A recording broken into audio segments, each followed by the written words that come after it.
Sejam muito bem-vindas e muito bem-vindos a mais um episódio de Gente que Vale a Pena. E hoje com um amigo muito querido, que eu gosto e que admiro imenso. Portanto, fiquem por aí, que hoje o episódio vai ser top. Oh, happy day, yeah, yeah, happy day. Every day. Senhor Marco, Opa! muito bom dia. Como é que é? Como é que estás, meu amigo? Beleza, meu irmão. Prazer estar aqui contigo, pá. Fogo, pá. Ei, epá, isto já foi. Estava aqui a pensar, quando é que nós estivemos juntos, ah, e nós nos conhecemos em 2020, e sabes há quanto tempo já foi a nossa conversa? Esta de Gente Vale a Pena. Tem tempo. Tem tempo. Já foi em dezembro de 2022. Pá, tem tempo mesmo. Fogo. Tem tempo. Eu É. não sei o que é que se passou depois do Covid. Alguém meteu uma ficha tipo para acelerar isto e está a passar muito rápido. Mas é engraçado, né? Porque tem outras situações também quando eu penso assim, quanto tempo tem. E aí parece que na pandemia fica aquele congelado, né? Uhum. E a gente acaba depois vivenciando coisas muito mais rápidas do que. Porque também já tive esse sentimento para outras coisas assim que eu achava, não, isso aí tem mais tempo. E aí quando ia ver, parecia que estava mais próximo, mas tinha mais tempo, na Sim, verdade. já tinha voado. Fogo. Olha, vou dar aqui. Diz-me só uma coisa, só para eu ficar aqui, porque não me estou a recordar. Tens limite de tempo? Não, Ok, tô em estamos casa aqui, tranquilos. tô Ok, tranquilo, tô boa, tranquilo. boa. Porque eu normalmente eu pergunto isto, só que hoje não te perguntei, então estava aqui Tudo a tirar, safo, tudo tirar safo. claro. Tá certo. Olha, Tá vou aqui. abrir aqui o mote, Marco.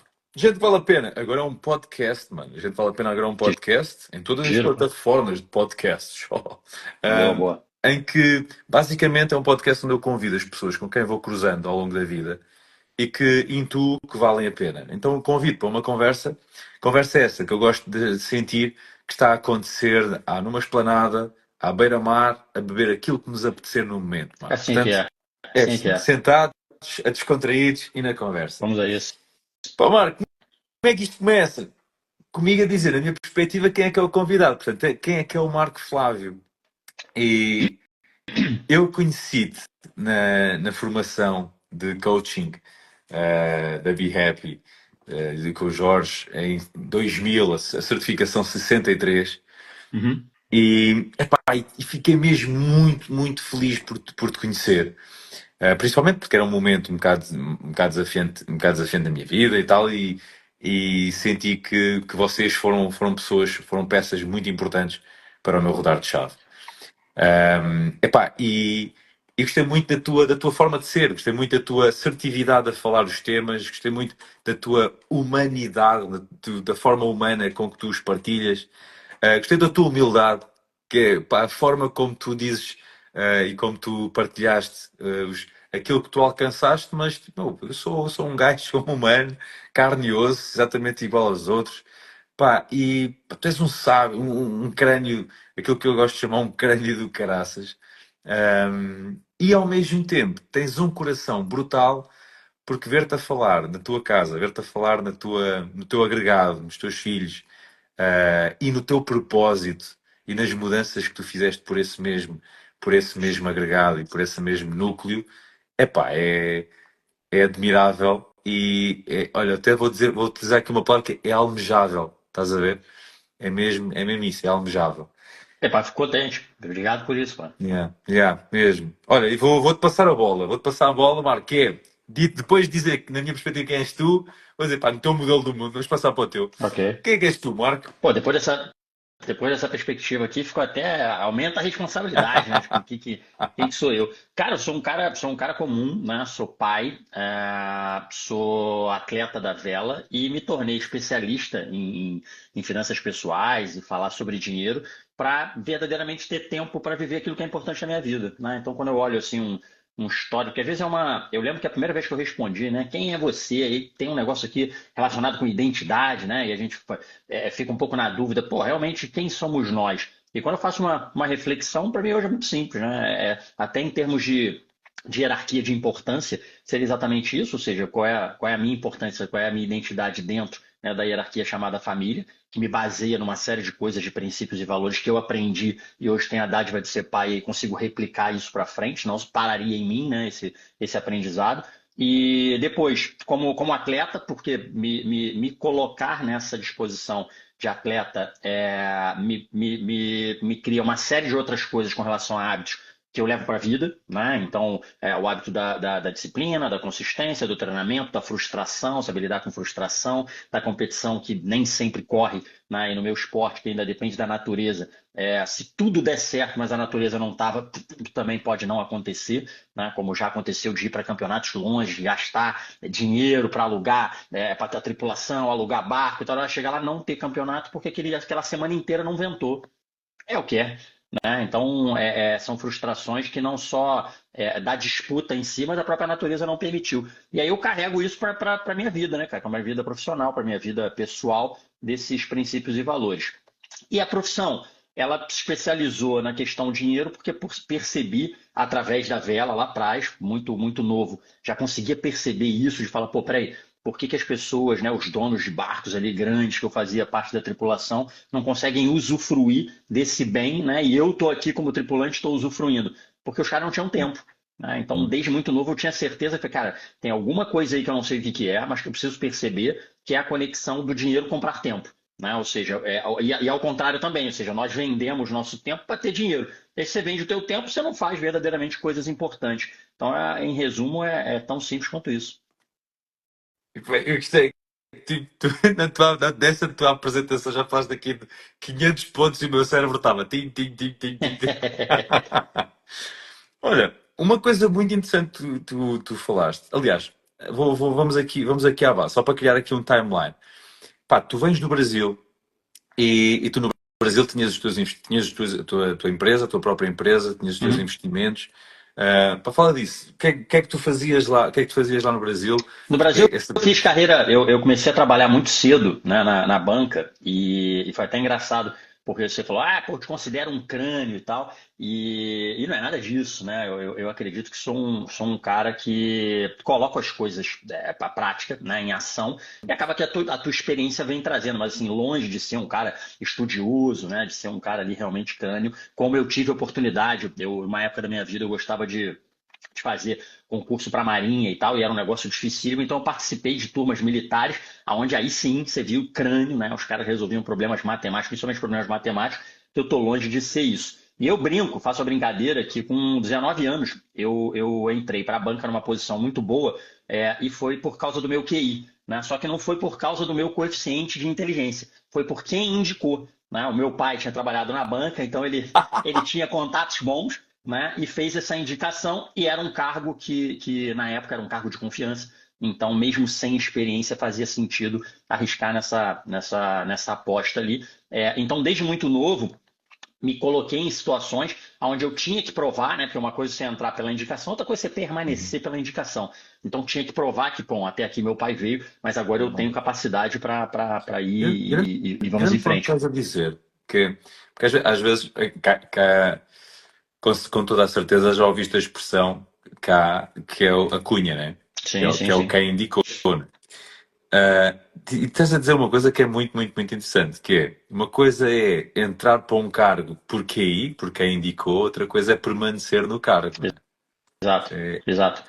E é, aí esse trabalho acaba que te gera uma maturidade, né, uhum. natural, porque ali a própria disputa que eu tinha de provação, né, pro meu pai, de que, olha, até aqui eu precisei de você, agora não preciso, né, não tô mais naquela, que é natural, né, uma figura masculina ali, você se espelha no primeiro momento e depois você fala, não, agora eu quero ser independente, até porque meu pai sempre foi muito autoritário e agradeço hoje por isso. Então a gente tinha vários desafios ali, conflitos com relação, imagina, ser adolescente, né, e com um pai autoritário, natural que vai ter ali conflitos.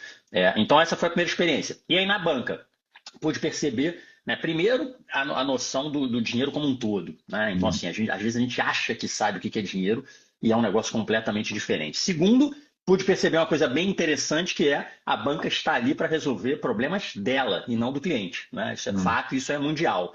Então, hoje tem acesso aí próprios clientes e amigos e gestores de fundos de tudo quanto é lugar no mundo, e isso não é mérito lá no Brasil, né? Então a banca ela tem as metas próprias, né? Ela tem ali aquilo que ela precisa fazer para vender aquilo que ela precisa, e quando cabe para o cliente, ok, perfeito. Quando não cabe, são aquelas coisas que a gente tem e nem sabe por que que a gente tem. Pois. Né? Então, são aqueles seguros de vida que não serve para nada, um seguro residencial que você nem a residência tem mais, né? Um PPR que não vai te levar a lugar nenhum, enfim, várias coisas que a gente poderia dar exemplo aqui e que está tudo certo, desde que você entenda o jogo. Né? Então, eu tive a dádiva de conseguir entender o jogo muito cedo. Depois, fiz carreira no mercado corporativo, né? Então segui ali dentro dessa linha de finanças e da linha de tecnologia no mercado corporativo e encerrei minha carreira corporativa, digamos assim, na empresa que depois se juntou com a Portugal Telecom, né, que era a Oi, que era uma empresa de telecomunicações do Brasil, e eu saí da empresa, eu na verdade pedi demissão da empresa em 2013 e saí em 2014 porque eu estava envolvido num projeto na época da Copa do Mundo do Brasil, e aí fiz um acordo para sair, né, no final de 2000, no meio de 2014, que foi quando a Copa do Mundo, e aí fiz a transição para o meu escritório. Então, desde 2013, eu montei um escritório daquilo que eu tinha necessidade como cliente, que era o quê? O cara que tem muito dinheiro, né, Tito, ele já consegue ter um family office, né, um escritório especializado para cuidar do teu dinheiro. O cara que não tem dinheiro nenhum, a banca também não adianta porque o cara sequer tem Pois. índice de poupança. E tem o meio disso daí, né, que são o que eu chamo de mortais, que é o cara que ali, é o cara que tem o salário, é o cara que tem uma empresa, é o cara que consegue ter um índice de poupança. A banca vê ele como mais um, né, não está preocupado com aquilo dali, não é o cara de milhões, e ele também ele poderia potenciar aquilo que ele consegue fazer de poupança. E eu era esse cara, né? E aí conseguia olhar em volta e falar, pô, peraí, ainda bem que a banca funciona dessa maneira, porque tem um espaço para criar um negócio aí. Né? Então, o meu escritório de planeamento financeiro vem para fechar exatamente esse que a gente chama de gap, né?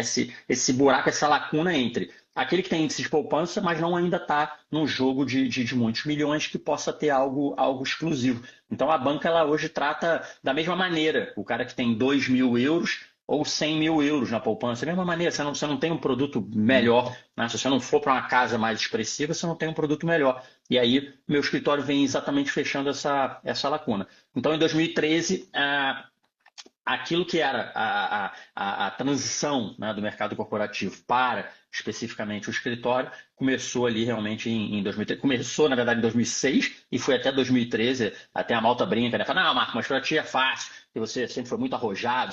Pelo contrário, eu tomei a decisão que não queria Hum. mais o mundo corporativo em 2006 e eu pedi demissão em 2013.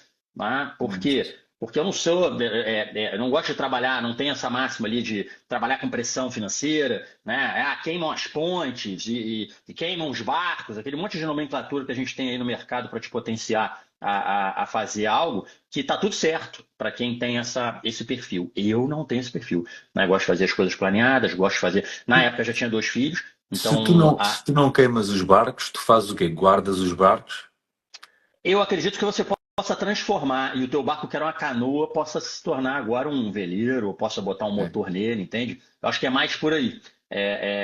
Eu não gosto da sensação, e pronto, faz parte. E, de novo, isso sou eu, né? Uhum. Hoje trabalhando com isso há mais de 20 anos, vejo que tem perfis de pessoas que precisam disso para tomar a decisão. O meu perfil é um perfil planeado, né? É um perfil que gosto de ter ali, ok, não é nem o plano B, né, e o plano C, ter segmentos do plano A, né, e a gente transborda até porque eu defendo muito, e estou vendo aqui, tem uma malta aqui, meu pessoal da mentoria está aqui na live, é legal isso, e fomento sempre a questão de múltiplas fontes de renda, e a maioria não tem múltiplas fontes de renda porque acha que múltiplas fontes de renda tem um plano B, um plano C, um plano D, né? E quando na verdade é o mesmo plano e simplesmente você ter várias torneiras que estão contribuindo, né, para aquele teu pote financeiro ali. Então, só para fechar essa coisa da transição, o escritório nasce daí, de um gap que identifiquei como cliente, né? Então, eu identifiquei que tinha um escritório que poderia me atender e que eu poderia criar algo similar e acabou que, com tantas interações, me convidaram para ser sócio do escritório. E em 2013, o mercado corporativo começou a me atrapalhar. Né? Por Hum. quê? Porque eu queria fazer, por exemplo, se essa live aqui fosse 3 da tarde com o Tito, mas eu não podia, porque eu tinha, né, o compromisso ali dentro das horas que eu tinha que cumprir dentro do escritório e poderia até ter tipo, algum tipo de conflito de interesse. Então, eu tive que tomar a decisão que é bem difícil, né? Que eu até brinco. Né? A malta que faz transição de carreira e que é mandada embora, resolveram o problema para você. Né? Você foi Aham. mandado embora, é aquilo, queimaram o teu barco. Então agora, meu amigo, ou nada para Exato. praia, ou, né? Agora, quando você está embarcado e você tomar a decisão de trocar de barco, fica sempre aquela questão de, caramba, será que eu estou fazendo a coisa certa? Será que eu Uhum. estou... E aí eu acho que tem que estar muito alinhado com aquilo que você quer. Né, com aquilo, qual é o teu propósito, o que, que você está buscando, né? As formações em si, ou seja, você está muito tranquilo com a habilidade e competência que você precisaria desenvolver. Então, por exemplo, a questão comercial, né, eu fui desenvolver isso porque vi que isso era um gap, né? Eu tinha muita dificuldade de falar em público, tinha muita dificuldade da questão da exposição, né? E na minha época não tinha nem internet, então foram coisas que depois foram evoluindo, mas tive que me especializar, né, para realmente conseguir desenvolver o escritório de forma individual, né, sem depender de ter uma marca forte, um sobrenome forte que sustentasse ali do trabalho. Fogo. Não, e depois tu mudas, não é? E uns tempos depois, vens malas e bagagens, mudas de tudo, de um país, sim, vá, não sei quantas vezes maior do que este, mas mudas tudo de malas e bagagens para cá. Isso, Qual é isso, dessa transição? isso é interessante pelo seguinte: a vela me permitiu fazer muitas viagens, né? Uhum. E mesmo dentro do Brasil, da dimensão, como você acabou de colocar, do que é o Brasil, você faz coisas completamente distintas, né? Você está num lugar que tem uma tradição, você vai para outra e tem outra completamente diferente. Yeah. Enfim, então acho até graça quando as pessoas falam: ah, no Brasil é assim. Não, no Brasil aonde? Né? Porque é um pouco por aí. Exato. As coisas Por acaso, são. é muito interessante isso que estás a dizer. Porquê? Porque para o Tuga, Uh, pode ser desafiante cogitar isso que estás a dizer, que é quase, é a mesma coisa que os Estados Unidos da América, não é? Os Estados Unidos da América é como se fosse uma Europa, Sim. em que cada estado Olha, é vou um te dar dos uma, países. vou te dar um número aqui, cara, que é bem legal, e eu sempre falo isso daí, pra gente ter noção da dimensão, tá, do que é o Brasil. A fronteira terrestre do Brasil, a terrestre, ela vai de Lisboa à Rússia e volta a Lisboa. Jesus. Legal? Lá A está. terrestre. Então, se você pegar o mapa, né? Pega o mapa, e aí você fala, ah, não, o Brasil, se eu pegar o tamanho aqui e fizer assim, ele é mais ou menos do tamanho da Europa. Não, é o dobro. Entende? Hum. Então é uma dimensão complicada de você ter Hum. ali. E aí tem falas diferentes, culturas diferentes, alimentação diferente, estilo de vida diferente, enfim, Pois. é muito diferente. Então tudo isso para falar o quê? Eu sempre aprendi muito com essa diversidade. Tá? Então, o fulano que mora no lugar tal, ele é mais conservador, o Beltrano já é mais arrojado. Isso para mim foi natural. E eu queria proporcionar isso para os meus filhos. Esse entendimento global. Né? E aí, na época já dos meus filhos, porque na minha época, porra, andar de avião, eu tenho 48 anos. Então, quando eu com 17, com 15, eu lembro a primeira vez que eu andei de avião foi quando eu fiz 15 anos, que tem uma tradição da questão do 15 anos no Brasil, né? Quando é a miúda, tem uma festa de debutante, né? E miúdo geralmente tem um negócio ali, é uma marca, né? Os 15 anos ali faz ali um marco.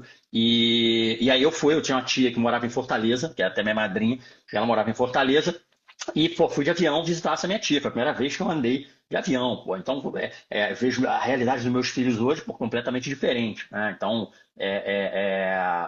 isso era importante para abrir a mente. E a minha mulher já estava querendo sair, ou seja, ela também já morou fora em algumas situações em função do trabalho do pai, e tinha esse negócio, pô, eu queria proporcionar para as crianças a gente morar fora e tal.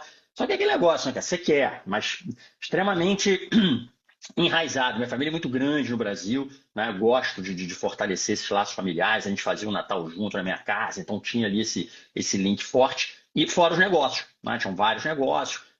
A questão do clube que velejava, que tem realmente um apego ali e tudo mais, né? Hum. Desde da academia de jiu-jitsu que fazia, ou seja, tudo ali que você cria e que você não quer mudar, né? Você está extremamente confortável. E aí, em 2016 para 2017, esse plano começou a ficar mais forte. Né? Começou a falar, pô, então vamos montar uma estratégia aqui. Na verdade, eu ia para a América, né? Ia para os Estados Unidos. Vamos montar aqui um plano para ir e tal. Só que minha esposa era muito contra de educar as crianças nos Estados Unidos, por uma série de motivos, enfim. Não queria educar as crianças lá. E a gente ficava ali com esse, ok, mas aqui eu já sei mais ou menos o caminho, como é que é, o que eu precisaria fazer, como é que eu ia abrir empresa lá, enfim, como é que ia estruturar visto e tal. E aí, em 2017 para 2018, eu vim passar o Réveillon, não conhecia, meus avós são portugueses, mas pronto, foram numa época para o Brasil de grande dificuldade, então assim, falavam muito mal daquilo que sofriam, né, daquilo Pois. que era dificuldade. E no Brasil prosperaram, então para eles o parâmetro era, não tem por que ir para lá. Né? Então a gente está aqui, a família toda indo para lá, então não teve nunca esse link que pudesse, pô, quero conhecer até esse momento de 2017, 2018, quando vem passar o Réveillon aqui. E para minha surpresa, eu já conhecia, já tinha alguns amigos em Portugal em função da vela, né? Então de conhecer, Campeonato Mundial não sei aonde, aí por causa da língua, você acaba ficando, né, conversa ali com os portugueses e tal. Então fiz contato com esses portugueses, pô, tu ainda visitar? Pô, não, vem aqui a Cascais e tal, para visitar e tal. Pá, quando vim, falei, cara, já vim já cheguei com uma questão diferente de não ser turista. Falei, cara, aqui caberia, porque o sentimento que eu tenho de Cascais, onde eu moro hoje, é que é uma vila, né, desenvolvida, e eu estou a 30 quilômetros do centro do fervo, né? Estou a 30 quilômetros do aeroporto, estou a 30 quilômetros de qualquer coisa que eu precise, e que na maioria das vezes nem preciso sair nada de próprio Cascais, ou seja, isso já teve uma evolução. Então foi uma combinação perfeita. Ok, volto para o Brasil em janeiro, e como todo, né, estável, falou, olha, vamos criar um plano, vamos criar um plano, né, vamos criar um plano aqui para daqui a um ano a gente faz esse movimento. E em fevereiro sofri um assalto, cara, e aí eu digo que é a dádiva, né? É a dádiva de você repensar a vida em alguns segundos, que eu confesso que eu não consigo, estava na moto e a pessoa veio roubar a moto e com a arma na cabeça e tal. Não sei quanto tempo durou isso, mas foi tempo suficiente para valorizar o fato de não ter perdido a vida, né? De ter conseguido ficar e falar, cara, faz o que precisa ser feito agora com o tempo que eu vou te dar, independente de qualquer coisa. E aí é interessante, porque essa questão emocional, ela supera qualquer coisa racional que eu pudesse justificar. Então, por Uhum. exemplo, na época eu tinha investimento em restaurantes e tal. Aí, pô, como é que eu vou fazer com restaurante? Como é que eu... Pronto, não tem problema. Ah, porque agora, pô, meu barco novo que eu trouxe. Bom, não tem problema. Por quê? Porque tudo você colocava numa prateleira do seguinte: se eu tivesse morrido, isso tudo ia se resolver, Tudo, ia ficar por aí, tudo não tinha tá? problema. Entendeu? Então, cara, isso foi muito importante. Eu lembro até quando, pronto, então em resumo, em maio, né? Eu vim em março a primeira vez para estruturar a empresa e ver a questão do meu visto e tal. Vim em maio, 28 de maio agora, eu completo 7 anos, que vim para, pronto, receber o imóvel onde a gente ia morar, comprar carro e tal, estruturar as coisas, e a minha família chegaria 10 de junho, né? Foi quando eles chegaram. E toda a dificuldade, que você imagina, toda a dificuldade, né, desde o advogado que não foi num prazo, aí o visto ia para sair, não sai, aí vai no consulado, entra na fila. Cara. Todo o estresse eu sempre botava em causa. Falei, cara, se eu tivesse morrido, não tinha esse estresse. Né? Não tinha esse estresse, então tá no lucro. Isso aqui é o preço que eu estou pagando por ter sobrevivido. E é engraçado como é que essa mentalidade ajudou imenso, porque não faltaram problemas, né? Não faltaram problemas, desde coisas simples, até de como é que traz as coisas, né? Fecha um contentor, não fecha, traz, no final das contas eu trouxe em mala, né? Então eu vim com 7 malas na primeira vez que eu vim, depois minha mulher veio com mais de 20 malas, elas crianças, com mais de 20 malas. Eu fiz uma conta matemática que era mais em conta pagar mala extra do que trazer as coisas no contentor e chegar aqui. O imóvel era diferente, o meu imóvel que eu tinha no Brasil foi tudo planeado. Então, vai que eu trazer o sofá de lá, chega aqui, não encaixa, não sobe na escada, o elevador, não sei o quê. Sabe quando você não quer treta? Você fala, cara, eu quero Aham. simplificar. Né? Eu quero simplificar, então vamos Uau. desfazer de tudo aqui. Mas isso emocionalmente tem um preço, né? Tem coisas que eu brinco, por exemplo, tem coisas que ganhei, né? Um faqueiro, XPTO do casamento, então isso aqui eu não tinha usado. E aí foi também um É. aprendizado. Hoje você vai chegar aqui na minha casa, o vinho que tem aqui, seja ele qual for, é um vinho que a gente vai abrir a qualquer momento. Né? Eu não tenho mais aquele negócio de, guarda agora esse vinho, porque quando vier, porque É para viver. na minha mudança É. me desfiz de uma série de Não. coisas que Sabes, não. sabes o que é que está na minha mente, Marco? Na minha Cara, mente está tô tipo. falando pra caramba aí, cara. Tem que me interromper, cara. Oh, mano, está tudo na boa. Eu estou a adorar ouvir-te. Pá, na minha mente, sabes o que é que está? O que é que está com essa cena das 20 malas? Está tipo, como é que foi lá no aeroporto embarcar as malas todas? Estou a Cara, imaginar se uma grande eu te fila do disser. carro. Olha, se eu E- te disser o seguinte, você vê como é que o planeamento, né, cara, quando você está com disposição, como é que as coisas acontecem. É, A gente comprou todas as malas de 4 rodas para que você pudesse amarrar uma na outra e pudesse empurrar e elas tivessem, Era tipo conseguissem andar. continente, tipo Era aquelas tipo cenas de continente. supermercados. Exatamente, exatamente. Pô, e meus filhos eram muito menores. Meu filho mais velho tem 14, estou falando de 7 anos atrás, tinha 7. Então ele tinha 7, Menino. minha filha 5. Tive a dádiva também de vir. Veio a minha sogra junto e um casal de amigos que quando fez um jantar de despedida lá no Brasil, e quando eu falei, não, a gente vai levar tudo em mala, então, não sei o quê. Não, então eu vou para ajudar a carregar. Então, na verdade foram mais, foram quase 30 malas, nessa distribuição. E aí o que é interessante? Primeiro, você compra todas as malas novas, então você não está acostumado, você tem que botar, etiquetar tudo, porque você não sabe qual é a tua. Né? Uma coisa é o Tito viajar com aquela mala que ele já conhece. Outra coisa é você comprar uma mala Pois num é. negócio de promoção. Quantas malas você quer? 25, sei lá, a gente tinha 5. Teve que comprar 25. Compra 25, de todas as cores, todas as coisas. Epá, etiqueta em tudo que se perder uma mala dessa, eu não sei qual é a minha. Né? E outra coisa interessante foi ter tudo que estava dentro da mala, tinha um Excel ali, porque a gente já até imaginando, né? Falando, pô, Oh, eu ia te perguntar isso, Marcos, se tu tinhas um Excel sim, com sim, sim. a referência da Sim. mala e o conteúdo da Sim, mala. para ter um Uau. cheiro, né? Porque eu imaginei o seguinte, pô, você vai chegar, né, na parte ali das malas, muito provavelmente vai separado, tá? Não. E aí se vai separado, você fica, o que que tem aí? Não sei. Aí já fica um negócio esquisito. Fala, não tem problema nenhum aqui, ó, tá aqui, ó. Tem isso aqui, tem isso, aqui tem isso, aqui tem isso. E aí a primeira, e foi o que aconteceu comigo, né? Eu vim com 7, não deu outro. 7, você entra, fala, pode encostar. Encostou, não tem problema nenhum. Falou, o que que tem? Tá, não sei o que, essa daqui. Na segunda mala que bateu a planilha, Eu não vi bateu com o mais. que estava lá, ela, epá, então ajuda que eu ainda brinquei. Falei, não, não, não, agora a senhora vai ter que me ajudar. Pô, minha mulher embrulhou isso aí, se eu quebrar alguma coisa, ela fogo, ainda chamou lá uma assistente para me ajudar. Enfim, ficou tudo na brincadeira e passou. E aí foi engraçado, porque como eles chegaram dia 10, que é feriado, né, dia 10 de junho, o aeroporto estava tão confuso que eles passaram com todas as malas e não pararam em lugar nenhum. Então eu que vim antes, fiquei ali, perdi pelo menos sei lá, uma hora e pouco com essa confusão, porque pá, normal, né? Você chegar com Claro. volume acima do normal. Já o João botou aqui, ó, Air Fonseca, exatamente. Foi literalmente a Air Fonseca ali Tão bom, pá. para conseguir trazer tudo. É pá, tão bom. Olha, e veja, até que eu vou agora fazer, vou fazer uma, uma, uma mudança, uma ponte. Porque tu disseste uma coisa muito bonita e já falaste dos teus filhos, portanto vou fazer esta ponte aproveitando isso, se bem que já falaste de todos os temas. Epá, tu disseste uma coisa que foi muito bom, que foi os valores que tu aprendeste enquanto filho, que é aqueles que estás a passar enquanto pai, né, e estás a passar para os teus filhos. Pá, vou-te perguntar isso, ao Marco, que é, pá, como é que foi o Marco Filho e o que é que o Marco Filho absorveu e que está a transmitir enquanto Marco Pai?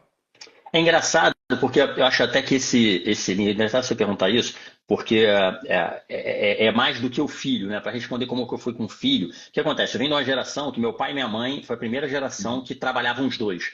Né? Ok. Geralmente, ali antes com os meus avós, é o quê? Trabalha o homem, a Uhum. mulher não trabalha, era até meio que mal visto, né? A mulher trabalhar, então, não sei o que, era um negócio Uhum. meio. O homem não gostava que a mulher trabalhasse ou estudasse, ou se desenvolvesse, tinha ainda Sim, uma, era quase, uma era questão. quase aquela cena, pá, eles não devem estar muito bem, que é para a Pois, mulher, tem que pois. trabalhar.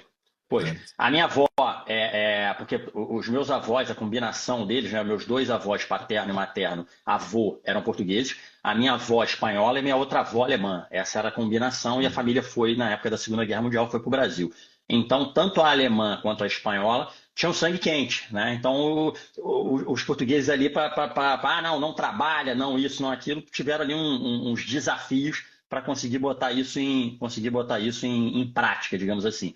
Então, eu fui praticamente criado pelos meus avós, por quê? Porque aí os meus pais foram a primeira geração que a minha mãe trabalhava e meu pai trabalhava também. Né? ok. E aí ficavam o tempo todo fora. Então, quando eu penso assim em princípios e valores raiz, né, eu penso nos avós. E hoje eu acho que até a identificação, e me sinto tão em casa, realmente não tenho, porque a gente sempre praticou muito, a cultura portuguesa sempre foi muito presente na minha casa, e me sinto tão em casa exatamente por causa dos meus avós. Né? Então, essa base, né, veio dos meus avós, né, não vieram dos meus pais. E os meus pais?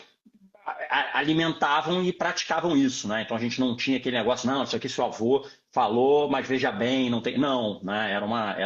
E vem de uma geração também que tinha uma questão de respeito, né, para os mais velhos, que a gente promovia, enfim. Então essa base vem daí, né? E aí é natural, né, Tito? Porque assim, se é algo que agregou valor, né? E você falar assim, pô, se eu pegar a história, aliás, eu até meu avô Fonseca, que teve uma história bem complicada, inclusive de ir à guerra e tal. Escreveu um livro, tô lendo, gosto sempre de ler de vez em quando o livro dele, porque me estimula daquilo que às vezes a gente acha que está com dificuldade, e eu fico imaginando ele lá de cima falando, cara, não é possível que tu tá achando que tem Não. dificuldade, sabendo das dificuldades que eu tive para se chegar onde chegou, né? É uma base que naturalmente você replica isso para seus filhos, né? Então, gosto muito e utilizo muito isso aqui com os meus filhos, porque como eles têm uma realidade completamente diferente da realidade dos meus avós, né? Imagina, você ter que. E a gente hoje em dia consegue vivenciar aqui na nossa geração, quando você conhece um russo ou conhece um ucraniano, que fala, caramba, o cara tinha. Imagina o cara que tinha 5 apartamentos alugados em Kiev, né? E esse É. cara pegou o que tinha lá e foi embora. Isso aconteceu com várias famílias na época da Segunda Guerra Mundial, né, cara? Então, são lembranças que eu acho que é importante você fomentar, né, para aqueles que vivem uma realidade completamente diferente, até para formatar caráter, né? Formatar, entender e não comprar aquelas verdades absolutas que a mídia defende, e seja lá qual é o lado, né? Seja lá qual é a ideologia, mas que a gente tenha esse discernimento, né, de conseguir ter opinião. Então, para mim, a importância ela é tão simples quanto isso, vem daí, né, daquilo que funcionou e que eu simplesmente replico para os meus filhos. Tu, tu ainda moras ali com vista privilegiada para o Do estádio Estoril? do Estoril? Mora. Cara, vou te falar um negócio então engraçado disso. Olha que interessante. Quando eu cheguei aqui, todo jogo era festa aqui em casa, a gente fazia, né? Vai ter os jogos maiores, né? Do Yeah. Benfica, do Porto, enfim. Na verdade, quando eu cheguei aqui não tinha esses jogos, né? Porque quando eu cheguei o Estoril não estava na Estava em Primeira sonho. Liga, então pronto. Então vi todas as etapas ali do Estoril. E depois disso vira rotina, né? Estou aqui, como eu falei, 7 anos, aquela vista vira rotina e a própria vista independente do jogo, né? Mas a vista em si vira rotina. E agora meu prédio está pintando. E aí botaram andaimes e aquela proteção, né? Pois. Meio azulada, assim. E aí você não tem vista nenhuma, e pior do que não ter vista nenhuma, você tem que ficar com as janelas fechadas, porque você nunca sabe o timing dos caras que estão lá, se eles vão jogar água, se vai pintar, se vai não sei o quê. Então ficou recomendado no prédio para ficar tudo fechado. E, cara, é impressionante, impressionante. E como fica pesado, né? O ambiente ficar o tempo todo Yeah. fechado. E aí hoje, especificamente hoje, por isso que eu estou contando a história, especificamente hoje eles começaram um desmonte e a gente pôde abrir a janela de novo. E eu falei, cara, você vê, a gente mora aqui há 7 anos e talvez só quando a gente chegou que a gente tenha falado, pô, que brutal, né? Consigo ver lá a Serra de Sintra e ver isso e ver aqui e ver aqui. E a gente não valorizava mais, né? E Uau. a gente passou a valorizar. Precisou vir alguém aqui e fechar. Pronto, acho que dá para tirar aí vários recados. Isso não tem a ver com vista, tem a ver com a nossa visão, né? Com a nossa vida, né, cara? Pô, que brutal. Ou seja, pá, já estava tão psicoadaptado aquela paisagem no ambiente, já estava tão carimbado na mente que já não davas Precisou alguém valor. vir e falar, cara, deixa eu fechar isso aqui para quando eu abrir de novo você valorizar, né? Exato, exatamente. Uau, pá, isso é brutal, brutal. Olha, vamos falar aqui do teu hobby. Hobby que não é hobby, desculpa. Estou aqui a Não, menosprezar eu o teu. considero como hobby, por quê? Hum, Porque eu não vivo disso, né? Eu não recebo para tal. E é engraçado isso, porque assim, eu não recebo, até várias pessoas falam, pô, mas por que não faz? Por que não cobra isso? Eu não recebo exatamente para poder ser livre. Porque o dia que eu hum, começo a receber, eu tenho agora um compromisso com o Tito que se hoje eu precisasse fazer alguma coisa, eu falo, cara, não dá para ir na tua live porque eu tenho, entendeu? Então é, não há hoje, né, um patamar financeiro que justifique ter uma obrigação a não ser a obrigação que eu quero ter, hum, né? Então é tão simples quanto isso. Então não deixa de ser um hobby, mas é algo que realmente me dedico e que, como eu falei, eu acho que retroalimenta cuidado com a saúde, retroalimenta a questão física, né? Que quanto mais tarde quanto mais velho, né, é mais complicado, porque a recuperação, tudo muito, muito mais, né? Então, me faz bem, né? Retroalimenta essa questão. É. Epá, então olha, vou perguntar de uma forma muito simples e muito pouco direta, Marco. Como é óbvio, estou a ser sarcástico. Pá, o que é que significa a vela para ti? Cara, a vela, eu acho que seja uma ferramenta onde eu consigo toda essa minha impulsividade enfim, vontade de fazer coisas e tal, é literalmente um xadrez com aspectos de Hum. natureza, né? E que outras pessoas estão jogando, porque o negócio, eu não gosto de velejar, né? Eu gosto de competir. Porque tem diferença. Às vezes você, não, fulano ele faz travessias, ele gosta disso, ele gosta. Até passei mais aqui em Portugal, porque no Brasil não era tanto. No Brasil acabava que a gente contratava para fazer isso, até pela mão de obra ser bem mais barata, contratava para fazer isso, e eu mesmo não tinha a liberdade de tempo que eu tenho aqui, né? Então eu não tinha como fazer essas grandes travessias. Cá em Portugal, fiz grandes travessias, né? Fui comprar um barco na Holanda, fui trazer o barco da Holanda para cá, né? Já fui algumas vezes para a Itália, já fui algumas vezes para a Espanha. Tem um barco em Itália que fiz lá toda a parte que gostava de fazer lá, um barco de cruzeiro, um barco para realmente não é um barco de competição. Então foram coisas que eu aprendi estando aqui, a questão da navegação em si, né, e que foi necessário desenvolver para levar o barco para a competição. Né? Então antes pagava alguém para fazer, aqui fui desenvolver pronto, essa habilidade, essa competência que não era algo assim que tinha no radar. E é isso, me retorna também para a questão profissional e para a questão pessoal, de tudo a ver com a nossa vida. Né? Então, Hum. seja na competição ou seja transportando, a navegação ela tem lá, ela tem a maré, ela tem o vento que você tem que entender, mas que você não tem controle. Né? Você tem a previsão, mas pode ser que não aconteça. Você tem o material, que você tem que fazer manutenção e que coisas às vezes quebram mesmo com manutenção. Então tem coisas que também não estão no teu controle. Você tem a tripulação, então hoje, eu velejo em barco que são eu e mais um tripulante, velejo em barco que são 10, que são 12, que são 15 tripulantes. Pá, imagina você fazer gestão de tudo isso, da função de cada um, onde cada um soma, do ego de cada um, né? Pessoas mais velhas, mais novas, como é que interage o mais novo com o mais velho, questão do respeito. Então sempre foi coisas que eu gostei de fazer, né? Seja como executivo, depois seja como gestor ou como dono do escritório.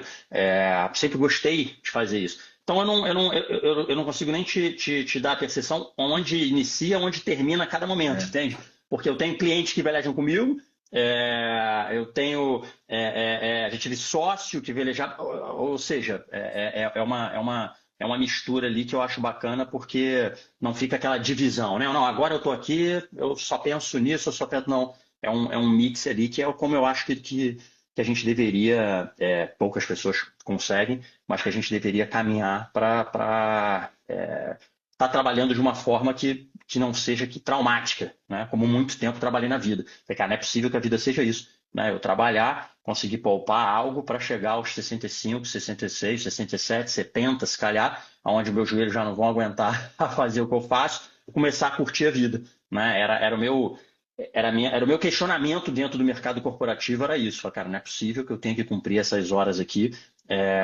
independente, né? Eu sempre quis trabalhar por produtividade, sobre aquilo que eu entregava e não por cumprimento de horário, e isso me deixava louco. Então foi através desse questionamento que a vela também ajudou muito. Foi brutal.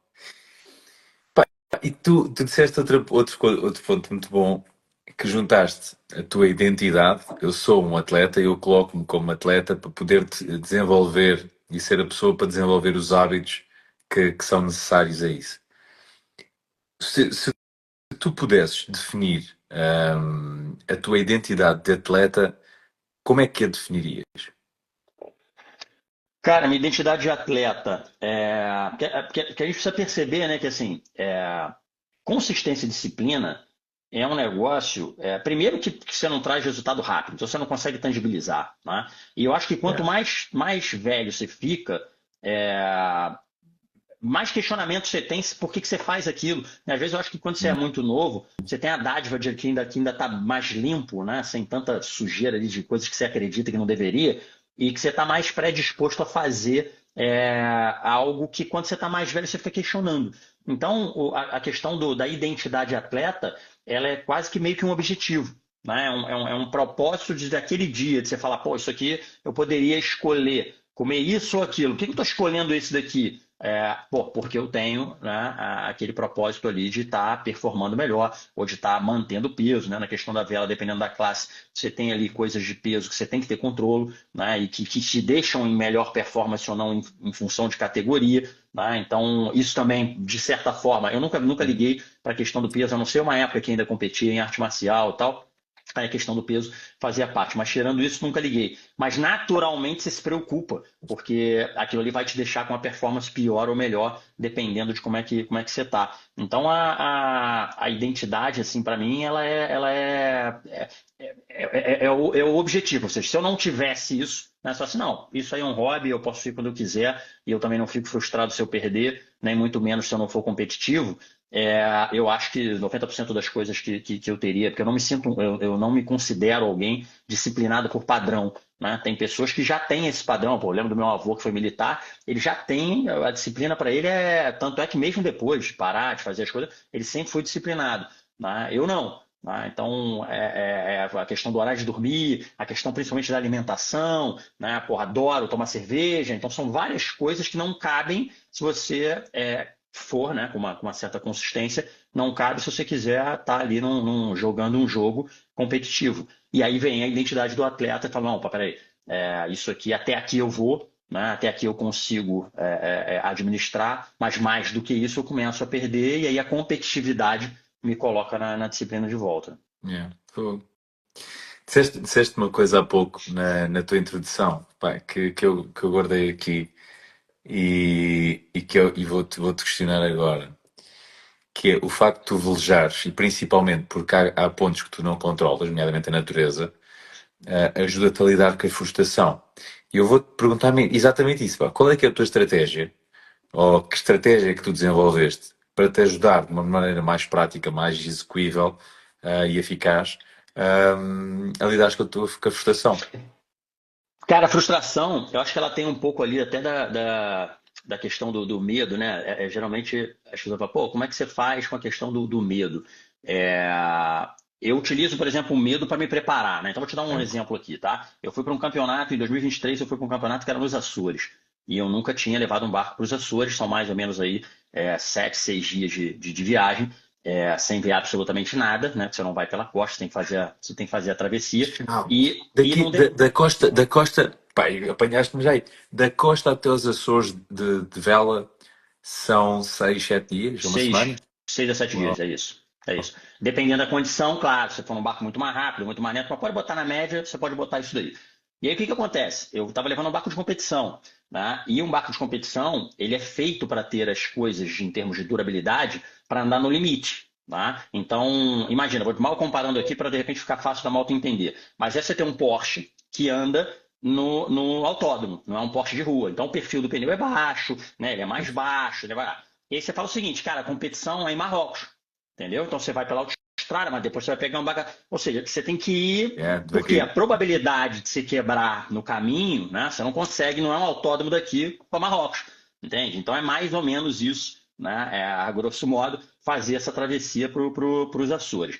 E aí, o que de cara, né? A preparação, fala, pô, então você está com medo? Tenho medo, claro. Assim, imagina, se você tem um problema no meio do caminho, exatamente no meio do caminho, você pode esperar que no mínimo, né, a não ser que você esteja numa rota de algum navio, alguma coisa assim, mas no mínimo você espera 3 dias para alguém chegar. Né? E aí qual é o problema que você pode ter que você tem que esperar 3 dias para alguém chegar? Então coisas básicas, por exemplo, curso de primeiros socorros, fazer uma sutura, né, uma injeção para dor, uma anestesia, coisas que pô, tu não está acostumado a fazer e eu não gosto disso. Né? Falar assim, não, mas você sempre teve o perfil de não gosto, não gosto de sangue, não gosto. Então tive que desenvolver, porque se acontecer, reclama com quem? Né? Fala com quem? Então, ponto número 1. Ponto número 2, E tu, o tu caminho fazes, em si. tu fazes essa viagem sozinho ou com Não, tripulação? fiz com mais uma pessoa. Com mais um tripulante, bom, eu tinha certeza que ele não ia passar mal, que estava bem e tal, mas não tinha experiência, é um tripulante que não tinha a menor experiência em termos que pudesse me agregar se algo corresse mal, Ok. tá? Em termos de navegação, mas tinha certeza que, pô, em termos de alimentação, cozinhava bem, em termos de cuidados, né? Se precisar ter um corte e tal, não sei o quê, não ia dar trabalho e principalmente não passar mal. Né? Porque Uhum. senão é melhor você estar sozinho do que estar com alguém que você está tendo que cuidar. Pois, Tá? exato. Então, era um pouco por aí. E na parte de tecnologia também conseguia atuar. Né? Então, era uma pessoa que, pronto, olhava ali, consegue olhar como é que a gente está, consegue fazer uma navegação na carta, consegue, ou seja, se precisar de alguma coisa. Legal. Você tem uma balsa salva-vidas, que você está num casquinho de fibra, né? Que alguma coisa pode acontecer. E assim, às vezes coisas que você menos imagina, você bater num contentor, pode acontecer. Né? E com o GPS isso ficou cada vez mais provável. Por quê? Porque quando não tinha GPS, eu fazia uma navegação na carta, você fazia uma navegação na carta, era muito diferente os ângulos. Hoje em dia, com GPS, fala, cara, vou sair de Cascais e vou para os Açores, vou para a Ilha Terceira, é um ângulo, o GPS corrige e o caminho é aquele. Então, a chance de você cruzar com alguém é muita, sabe? Assim, você não tem ali grandes diferenças. Então, se cai um contentor, se tem uma embarcação de pesca, que acontece muito, infelizmente, cara, isso aqui é uma praga, vou chamar assim, em Portugal, que é a embarcação de pesca que não tem sinalizador nenhum. Por quê? Porque ele não quer que o outro pescador saiba onde ele está. Ele coloca todo mundo em risco, né, com Pois. um barco gigantesco, porque se ele liga, né, o sinalizador lá que fica mostrando, por exemplo, no radar onde ele está, ou se ele liga luzes, qualquer coisa do tipo, o outro pescador vê que ele está ali e vai pescar ali. Pá, Yeah. é um show de horrores, digamos assim. Mas pronto, então você tem isso, que num certo ponto, isso para os Açores não é um problema, porque depois que você sai de um dia navegando, não vai ter mais barco de pesca, não vai ter mais nada. Então você já não tem essa questão. Mas só para voltar aqui do medo. Então o que eu fiz? Pô, quais são as pessoas que eu conheço que já fizeram essa travessia? É o Tito, é o João, é a Maria, conversei com os três. Né? Cara, o que não pode acontecer, o que tem que ter muito cuidado, qual é a data ideal, como é que é nesse período, como é que é, tá? Qual é o software que vocês utilizaram para meteorologia, tá? Tudo mais. Depois, fechei com uma pessoa de confiança, né, para a gente ter um contato de meteorologia em terra. Então, além daquilo que eu estava tendo no mar, eu falei, pai, vai se correr mal aqui. Não, eu quero ter uma comunicação de alguém que esteja em terra me sinalizando. E especificamente eu lembrei disso porque isso me salvou, porque eu saí do Algarve, porque a gente tinha ido para um campeonato que era em Lagos, e depois eu saí de Lagos e fui para a Ilha Terceira. E os 2 primeiros dias eram dias muito ruins, assim, com vento completamente contra, mar contra, e aí o barco, a vela que você pode usar, a vela superior era muito over, ou seja, o barco sofria demais, e aí eu tinha que diminuir, a vela inferior não dava potência para cruzar com as ondas, então as ondas atrapalhavam e o barco andava quase nada para frente, sofrendo e batendo e batendo. Cara, antes de 2 dias, eu falei, cara, vai quebrar tudo. E aí você tem uma projeção de quanto tempo você leva para chegar. Eu falei, não vou conseguir chegar, né, no campeonato, não faz sentido. E aí, com essa comunicação, que eu tinha a cada 12 horas, eu tinha essa comunicação, esse cara mandava e dizia, Marco, o vento tá rondando para norte, entendeu? Então fica tranquilo que eu Claro, estava indo meio que claro. noroeste, né? Então vai começar a vir de través, não vai ficar tão vindo de proa, e vai melhorar. E o mar também está rodando, né? Foi o que salvou. Né? Então você falou assim, frustração. O primeiro dia foi frustrante, mas aí você faz o quê? Adapta, né, a estratégia. Né? Adapta a estratégia. Então ainda dá tempo se eu não tivesse esse cara externo, né, e não tivesse pensado nisso, não, eu tenho aqui a minha meteorologia interna e eu vou com ela. Porque na minha interna eu não conseguia projetar aquilo. Na dele ele consegue ter uma dimensão maior e fala, não, cara, fica tranquilo que isso vai rodar e aconteceu exatamente o que ele falou e pronto, cheguei com segurança, Ah, cheguei sem quebrar nada, cheguei no prazo. então, Então são coisas que. Pá, tá. E aí só para ver como é que é interessante, né? Na volta, você precisa ter uma janela, né? E principalmente, eu não sei se sabe, mas esse clima maravilhoso que a gente tem, né, em Portugal continental se deve muito ao anticiclone que é criado nos Açores. Né? Então, tudo que vem de ruim, que poderia, né? Aliás, a gente teve isso agora, né? Aquele último tornado, meio que tornado que passou aqui, que quebrou um monte de coisa, ele meio que passou por baixo, dessa defesa dos Açores e por isso fez o que fez na costa. Por que não tem muito isso em Portugal? Porque os Açores funcionam ali, o clima dos Açores funciona como anticiclone e empurra isso para cima. Por isso até que Finisterre lá em cima tem todo um mito, né? Porque isso é empurrado lá para cima. Então você tem que acertar o momento de passar no meio, né? Porque você não pode passar no meio quando isso está sendo empurrado ou para um lado ou para o outro. E aí na volta, né, eu pronto, poderia voltar em qualquer momento. Fiquei uma semana a mais esperando a janela perfeita, vim na janela perfeita. Porra, eu poderia ter levado, eu nem sei se o Tito enjoa ou não, mas eu poderia ter te levado que você não ia sentir absolutamente nada e ia fazer uma travessia da Ilha Terceira a Cascais numa maior segurança. Por quê? Porque viemos no momento certo. Né? Isso se deve, Ah, pronto, a conseguir ter essa informação e analisar o tempo. E aí isso a gente tira para nossa vida. Né? Quantas coisas, de repente, você não estava no momento certo, forçou uma barra, tinha que ser daquela maneira, conectou com pessoas que não deveriam, e as coisas escorreram mal, né? Não tem a ver com o caminho em si, tem a ver com o momento que você fez. Né? estava aqui a fazer um resumo mental. A estratégia que tu disseste para te lidar com a frustração é uma mistura entre networking, entre paciência, não é? Saber quando é que é o momento, averiguar o momento, preparação e adaptabilidade. Fogo. É, E eu acho que vem um pouco também a frustração, né? Quando você entende que se eu botasse o principal ali, eu acho que seria a autorresponsabilidade, né? De falar, pô, o que que eu posso aprender com isso daqui, que aí eu antecipo para outras coisas. yeah, Né? Então, enquanto eu estou achando que a frustração, é frustrante porque a natureza não ajudou, é frustrante porque o barco que eu estou não tem o sistema XPTO, é frustrante porque o cara que eu contratei não me mandou a informação correta. Eu estou sempre passageiro. Tá? yeah. Agora, quando eu assumo, falo, cara, é frustrante porque eu deixei de fazer alguma coisa, nem que seja falar com o Tito, que é mais experiente, e ele fala, cara, você devia ter feito isso, isso. Então, assim, o que que eu deixei, sabe? Eu acho que eu procuro sempre trazer para essa questão, né, o que que eu deixei de fazer. Eu consegui fechar todas as lacunas que eu poderia ver, e tem algo que eu não vi, legal. Então, se calhar, eu estou sendo sempre o mais inteligente dessa mesa aqui e preciso sentar numa mesa que a malta tenha uma visão que eu não estou tendo. Entende? Então vem sempre um aprendizado ali, mas que enquanto não tem autorresponsabilidade, está sempre na culpa do outro, né? Brutal, brutal. Marco, olha, tendo em conta ainda, epá, e vou-te fazer essa pergunta, até para depois meter aqui a fatia de cima. Tendo em conta todas as tuas viagens, porque quando tu falas de viajar e levar o barco até à competição, significa que tu antes alguém te levava ao barco, agora és tu, ou seja, é quase Não, tu a fazes uma, maioria das vezes sou eu. tu fazes uma preparação para a prova e a Sim, preparação é ir até à prova. sim. Ah, Pá, consegues dizer qual é que foi aquela prova que tu tiveste para ti mais memorável, aquela que te ficou tipo no top? Cara, mais memorável, assim, e é recente, né, de 2022, Hum. eu quando era miúdo, tinha uma revista, né, de náutica que tinha sido lançada e meu pai assinava essa revista e eu lembro de simular, de estar velejando num barco grande, assim, eu tinha uma rede, né, na varanda, sabe aquela rede de balões, sabe, É. aquela que prende em dois pontos, assim, tinha aquela rede.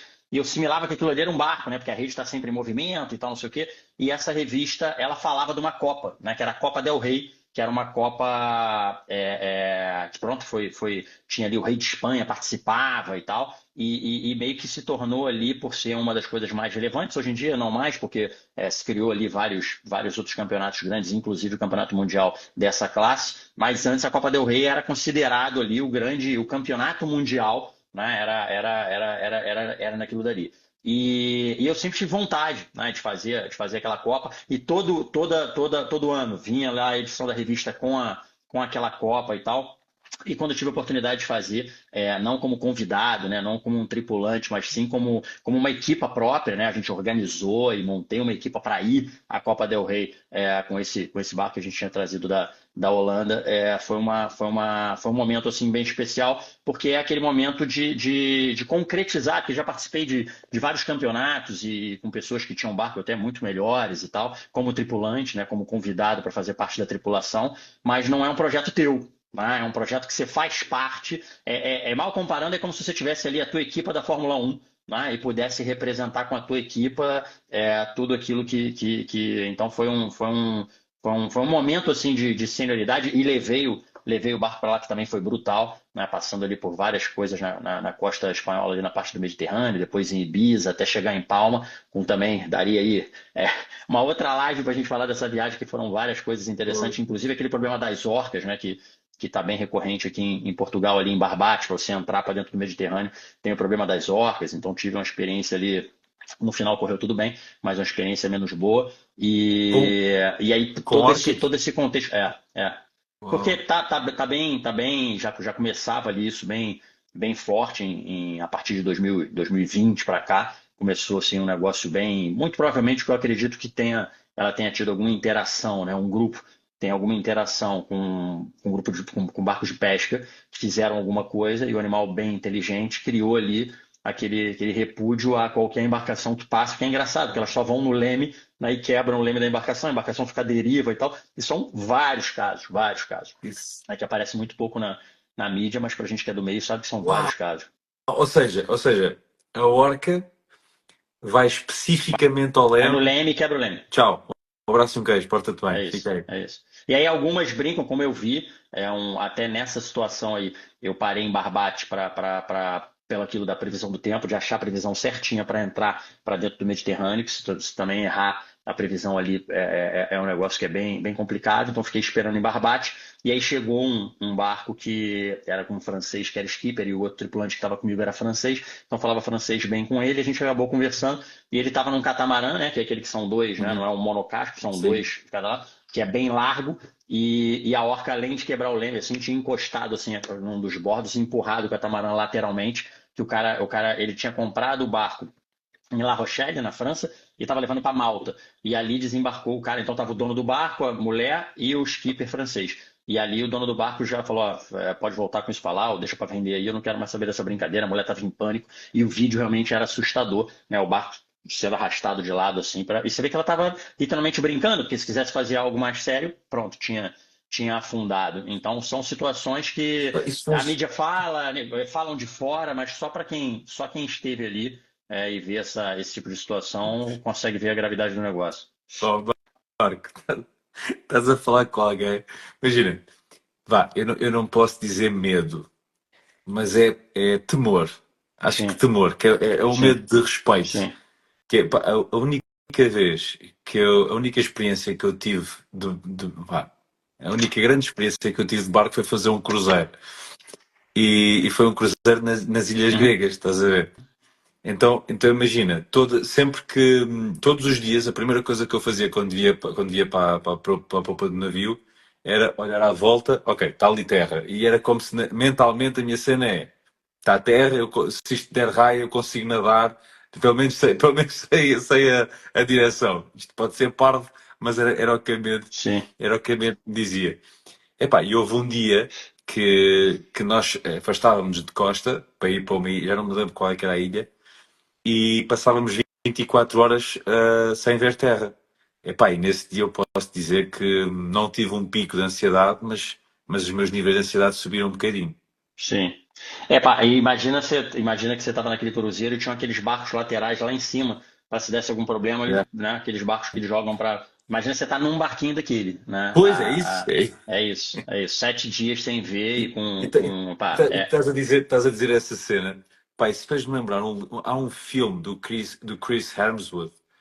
Uh, pá, não me estou a recordar o nome do filme agora. É sobre não é orcas, é baleias. uhum, Sobre quando, pá, isto já no século, pá, que é 19, quando se ia buscar o óleo da baleia, pá, quando se caçava a sim, baleia. sim, sim, sim, Epá, e o filme é a história do Moby Dick, sim, basicamente. sim, sim. Pá, o filme é Mas brilhante. sabe o que é interessante? Porque assim, eu também não fico confortável com isso, não. Porque, como eu falei, eu não sou de grandes navegações, meu negócio é a competição e a navegação ela surgiu para levar, Claro. né, o barco para lá.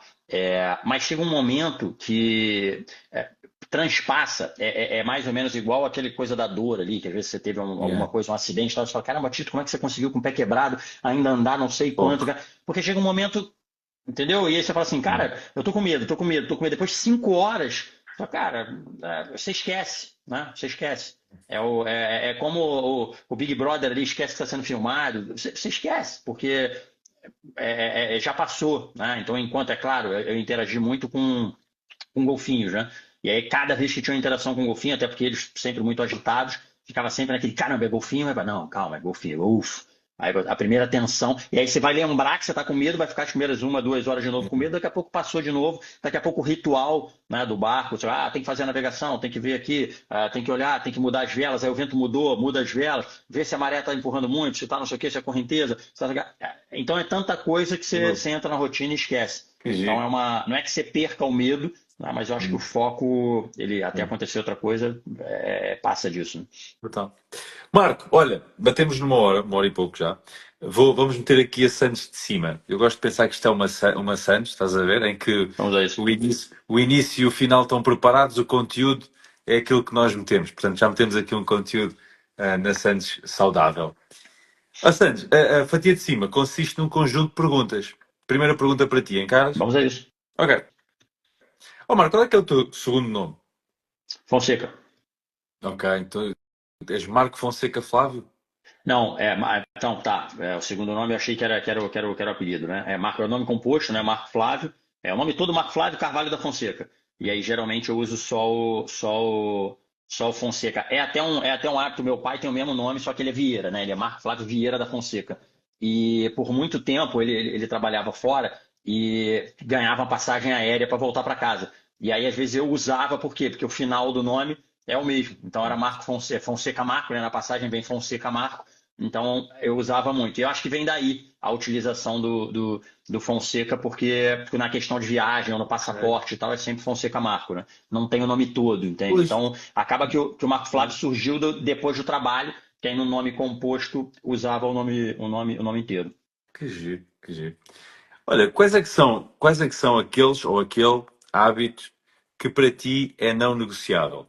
Todos os dias é realizado. Hábito não negociável, eu não posso dizer todos os dias, porque, por exemplo, na quinta-feira eu faço aqui o Café com Finanças nesse horário, então acaba não colocando. Mas assim, um hábito que sempre que eu estou em casa é o hábito de estar com as crianças de manhã.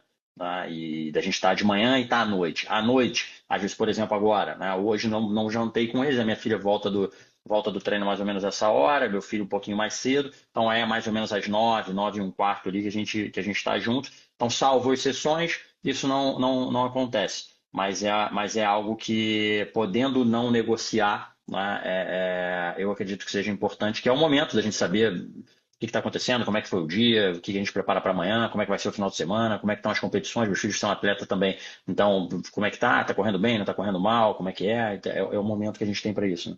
Foi brutal. Como é que seria para ti, Marco, um dia perfeito?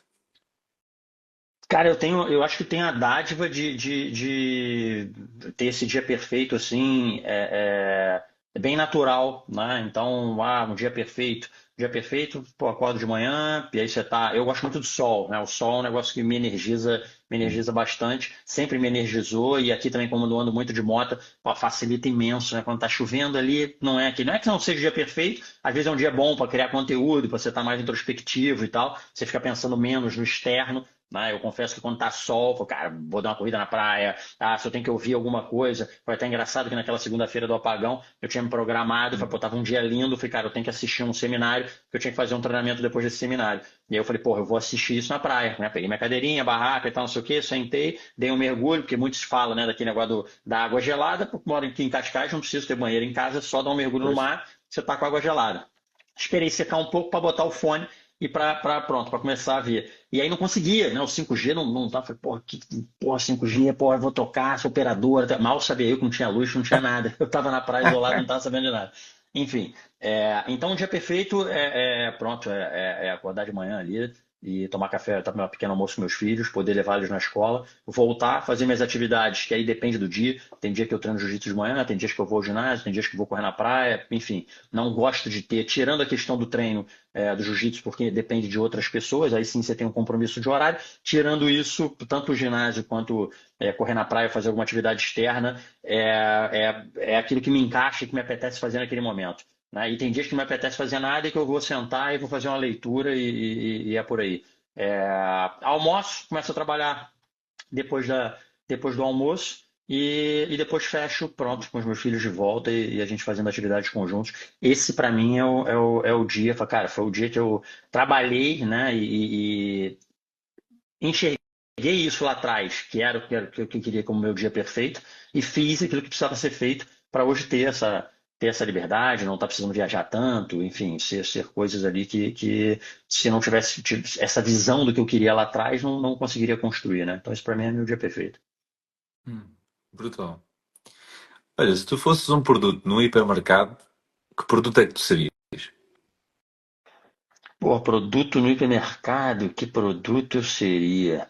Pô, a pergunta. Nunca respondi essa pergunta, não. Pergunta criativa. É, que produto eu seria?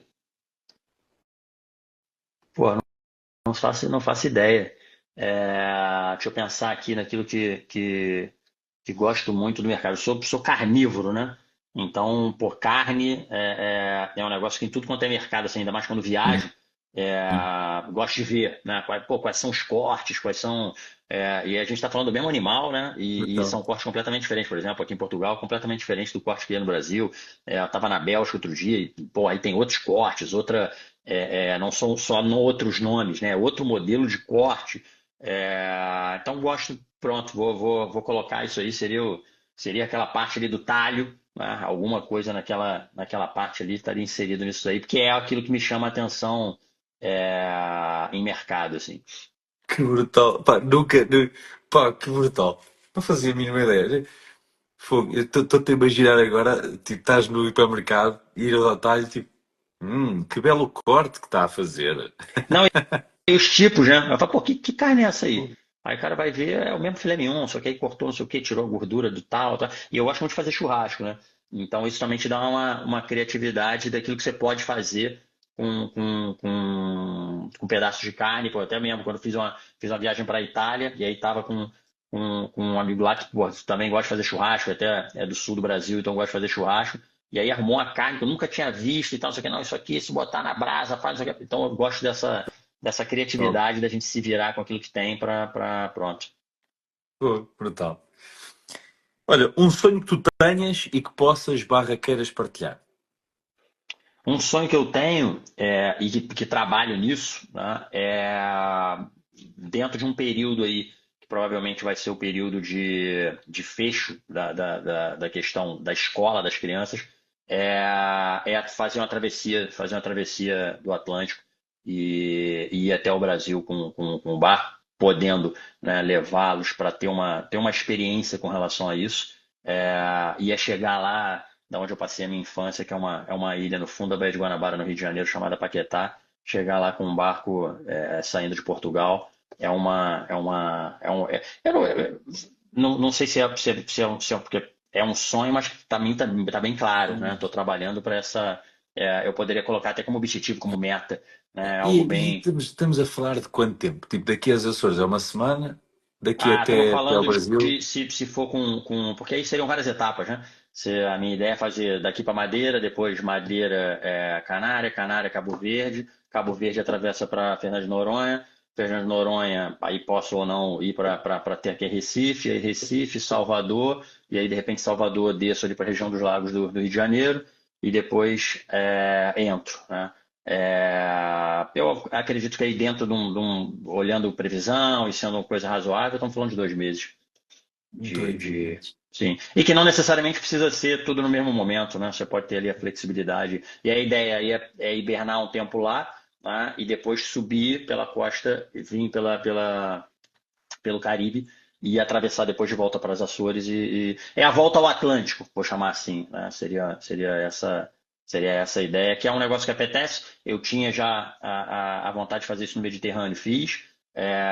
Tinha vontade de fazer no Adriático, mas na vez que eu fui, não consegui ir para o Adriático, então ficou essa coisa ali. E aí agora essa questão do Atlântico é um negócio que me. Eu nunca tive a coisa da volta ao mundo, assim, nunca foi é, é, algo assim que me chamasse a atenção, né? Mas a volta ao Atlântico, sim. é algo que sempre estudei e que não sei se por ter a ver com a questão do Atlântico e essa conexão Portugal-Brasil é algo que quero fazer. Uau, tá brutal. Marco, se a vida fosse um jogo, quais é que seriam para ti três regras fundamentais para o jogar? Cara, três regras fundamentais. Entender que para ter colheita tem que ter plantio, tá? Uhum. Não tem, pelo menos na minha experiência de vida, não tem colheita sem plantio.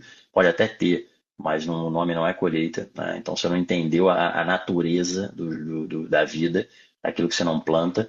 É, Outra regra é fazer o certo mesmo que não esteja ninguém olhando, né? Isso eu acho que é uma máxima aqui que gosto de utilizar muito com meus filhos, porque a gente infelizmente tá numa sociedade que tudo se justifica, né, cara? Agora eu tenho que ficar olhando as notícias ali para fazer o café com finanças e vejo a campanha política, tu fala, cara, meu Deus do céu, é desanimador, né? Então se você não fortalecer regras de que você não faz porque você está sendo monitorado, você faz porque aquilo é o correto, pô. É por aí, tá? E uma terceira regra, que eu poderia colocar aqui de uma terceira regra, a colheita, né? Fazer o certo mesmo que não tenha ninguém olhando. E eu acho que tempo de maturação, né? Tempo de maturação me responde um monte de coisa, né? Eu vejo hoje os mais novos aí chegam com 30 anos, se não for CEO de uma empresa, não tiver 1 milhão na conta, tá em depressão.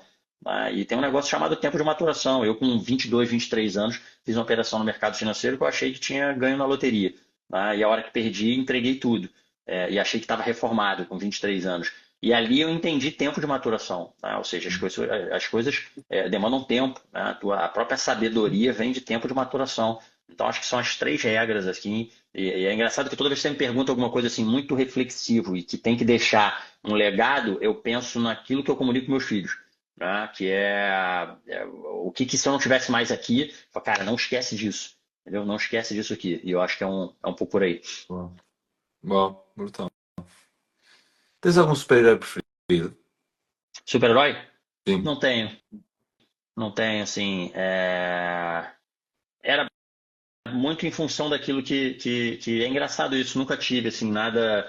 Era mais em função daquilo que meu filho gostava. Teve uma que ele gostava muito do Homem-Aranha, e aí você, porra, vai entender do Spider-Man ali, quais são as características, né? Fala, pô, por que gosta? Aí você fala, porra, não, é legal isso, legal aquilo. Aí depois foi o Homem de Ferro, aí, pô, por que ele gosta? Por causa disso, mas não tem assim nada de especial assim. É, brutal. Ah, pá, conheces Harry Potter? A história do Harry Potter? Conheço. Então vou fazer só um pré-frame rápido para te fazer a pergunta então. Para a história do Harry Potter, o sábio chama-se Albus Dumbledore. E ele tem o pensatório. Pensatório, ou seja, aquilo onde ele consegue depositar as suas memórias e ao mergulhar a cabeça na água onde depositou a memória, automaticamente é catapultado para uma experiência 4D da memória. O objetivo não é viajar no tempo para mudar o passado, o objetivo é ter a oportunidade para visualizar a memória como se fosse um filme 4D de forma dissociada. Tu vês-te Uhum. a viver aquele momento e sentes a temperatura, sentes as coisas como estão lá a acontecer nessa memória. E a minha pergunta para ti, Marco, é: se tu tivesses agora um pensatório, que memória da tua vida é que tu decidirias reviver? Pô, cara, eu tenho muita memória boa. Tenho memória de infância, por exemplo, nessa ilha que eu quero chegar de barco. Toda a minha parte náutica foi desenvolvida ali, né? Não talvez minha parte de competição, mas toda a minha parte de marinharia, né? De entender, de respeito com a natureza, de entender de segurança, né? E foi até engraçado, porque foi meu avô, por parte materna, que me inseriu nisso. E ele não conhecia absolutamente nada, então tudo que estava errado, né, as coisas inconsequentes, batia em pedra de barco, andava sem colete salva-vida, ou seja, várias coisas que hoje eu olho e falo, caramba, então eu tenho essa preocupação, porque foi tão, e talvez não seja, eu não posso usar a palavra inconsequente por parte dele, mas ele era o inconsciente incompetente, ou seja, ele nem saberia que aquilo ali era uma competência que deveria existir, né? E eu lembro, outro dia até foi Dia das Mães, tanto aqui quanto no Brasil. E aí a gente trocou, né, no grupo de família algumas fotos assim da gente infância, e aí via, os miúdos tudo de 3 4 7 9 anos, todo mundo sem colete salva-vidas, sozinho com meu avô. Falei, cara, e eu era o neto mais velho. Então, meio que era aquele neto que, cara, resolve aí, porque eu vou, pô, cheio de criança aqui. E eu tenho mais de 10 primos, entre meninos e meninas e tal, a família é muito grande. Então, essas memórias são muito divertidas, né? Porque várias coisas que eu pego assim, falo, pô, por que que eu sou assim? Pô, eu lembro que isso aqui lá atrás, meu avô fazia dessa forma, né? O tipo de nó que eu faço, né? Um ritual, né? Para sair, para atracar o barco, para sair, enfim, e que você replica isso para uma série de coisas. Né? Então, se é um negócio que eu estou desconfortável num projeto para fazer, como é que eu me baseio para fazer o projeto? Se é um negócio que tem risco financeiro, como é que eu me baseio para tomar a decisão? Ou seja, replico isso que vem dessas memórias. Né? Então, seria, acho que memória da minha infância ali até os meus 17 anos. Então, vou pegar aqui uma época que você lembra, né? Sei lá, dos 10 aos 17 foram épocas fantásticas nessa ilha. Né? Era uma ilha que não tem carro, né? Então, para quem, por exemplo, conhece aqui, mal comparando, mas imagina Seixal, tá? Que é perto ali da Praça do Comércio, sendo uma ilha e sem carro. Né? Aquele negócio ali meio bucólico, meio. Sim. Porra, ali eu tinha com 10 anos de idade, tinha vida como se fosse um adulto, entendeu? Sai para pescar, sai para não sei o quê, pega a tua bicicleta, vai pro clube, volta, ou seja, totalmente independente. Então, sem dúvida nenhuma, que é uma lembrança fantástica. Pô, brutal. Olha, se pudesses convidar qualquer pessoa da história da humanidade para jantar, quem é que seria? Pudesse convidar qualquer pessoa para jantar, é, pô, cara, eu acho que eu convidaria o meu avô Fonseca. Eu tive a dádiva de conviver com ele, ele viveu até os 98 anos, mas é engraçado, ele viveu tanto que é como se. Não que eu não reconhecesse, até porque ele foi morar numa cidade no interior e eu gostava muito dessa cidade, então ia muito visitar essa cidade, sempre visitei muito ele. Tudo que eu tinha, né, para falar, para agradecer, foi um avô que começou pagando a minha faculdade, sempre me estimulou muito a questão dos estudos, era um cara muito culto e me insistiu muito nessa questão dos estudos, que foi uma dádiva porque eu comecei a ganhar dinheiro muito cedo, então os estudos fiquei, isso aí não precisa de estudo, né? E lá na frente fui ver que isso era importante, pelo processo em si, não pelo que eu aprendi na faculdade, mas pelo processo que a faculdade me formatou, e ter a oportunidade de falar com meu avô novamente, hoje, né, com a maturidade que tenho, de tudo que vivenciei, e meu avô morreu antes de eu vir para Portugal, então gostava realmente de falar para ele, cara, avô, lembra aquele movimento que você fez? Cara, eu voltei com o movimento, Portugal não é nada daquilo que você achava, e, porra, as coisas estão maravilhosas. Ou seja, ter essa oportunidade dele saber que está bem. É algo assim que eu gostava de fazer, e que talvez ele ficou tanto tempo que eu não tive oportunidade. Era como se fosse imortal, entende? Eu não tive aquele, caramba, se eu não falar isso pro meu avô, vai chegar um momento que eu não consigo mais falar. Não, e ele morreu bem. Um dia estava normal, com 98, morreu, acho que como todo mundo de nós gostaria, ou seja, dormiu e não acordou, né? Pô, Então, fica sempre aquele, né, aquele algo mais ali, eu acho que seria interessante. pô, tão bom. O que é felicidade para ti, Marco? Cara, felicidade eu acho que é você conseguir fazer o que é importante para você.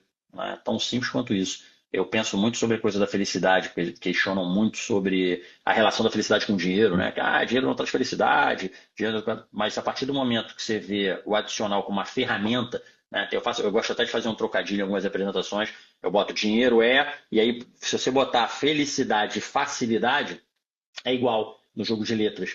Né? E a maioria, quando bota F e tal, não sei o que, felicidade. Fala, não, facilidade. Tem a ver com felicidade. Né? E é giro, porque às vezes as pessoas falam, mas dinheiro não traz felicidade. Eu gosto de dar um exemplo. Pô, eu moro afastado dos meus pais, né? E, consequentemente, dos avós dos meus filhos. Ter recurso financeiro para ter dinheiro para comprar uma passagem aérea e ver, né, a cara dos netos quando os avós chegam, só quem não teve essa oportunidade para entender que não gera felicidade, sabe? A felicidade está ali, é um recurso, é um facilitador. E poderia dar vários outros exemplos, né? De você precisar de coisas sérias, você precisar de uma cirurgia, né? De você precisar de um transplante, você precisar de coisas que são resolvidas.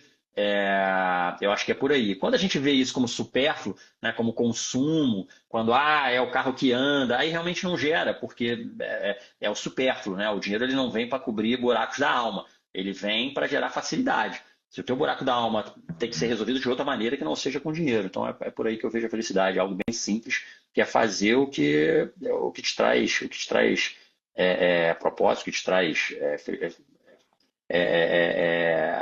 algo relevante, né, que você gosta Hum. de fazer. É por aí. Uau, foi brutal. Sabes, por acaso, estavas a dizer isso e eu estava naquela, tipo, pá, por acaso estou a falar com o homem do dinheiro e não falámos de dinheiro, mas está tudo certo. É Tá mesmo tudo isso. certo, tá tudo certo. Porque é só uma Olha, ferramenta.